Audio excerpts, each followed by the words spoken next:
আন্দোলনী উত্তাল ঢাকা বিশ্ববিদ্যালয় ক্যাম্পাসে এখন শুনশান নীরবতা, নেই শিক্ষার্থীদের আনাগোনা কিংবা যান্ত্রিক কোলাহল। বিশ্ববিদ্যালয় প্রশাসন বলছে হলগুলো এখন নিস্তব্ধ।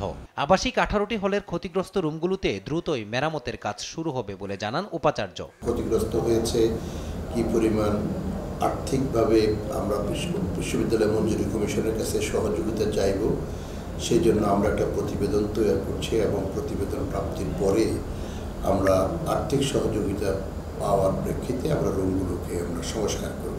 সাধারণ শিক্ষার্থীদের নিরাপত্তা ও আইনি সহায়তা দেওয়ার কথাও জানান তিনি। কেউ হয়রানির শিকার হলে দ্রুত বিশ্ববিদ্যালয় প্রশাসনকে জানানোর পরামর্শ দেন উপাচার্য।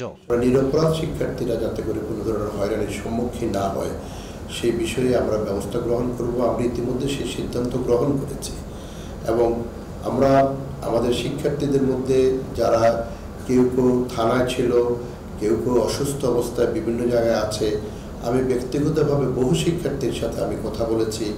থানায় যারা আছে তাদেরকে থানা থেকে আমরা নিয়ে এসেছি এবং যারা জেলে আছে তাদেরকেও আমরা আইনি সহযোগিতা দেওয়ার জন্য প্রস্তুত রয়েছি। আমরা চাই যে আমাদের নিরপরাধ শিক্ষার্থীরা কোনোভাবেই যেন তারা ক্ষতিগ্রস্ত না হয়, কোনোভাবে যেন হয়রানির সম্মুখীন না হয়। আমাদের কোনো শিক্ষার্থী যদি আমাদের কাছ থেকে যে কোনো ধরনের সহযোগিতার যদি প্রয়োজন হয় কোনো শিক্ষার্থী, আমরা অনুরোধ করব আমাদের কাছে যেন তারা যোগাযোগ করে আমাদের সাথে।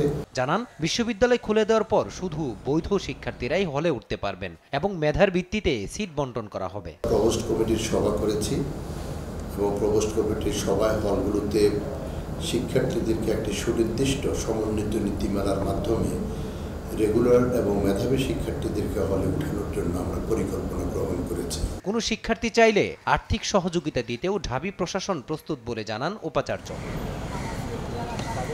মাজহারুল ইসলাম, দেশ টিভি, ঢাকা।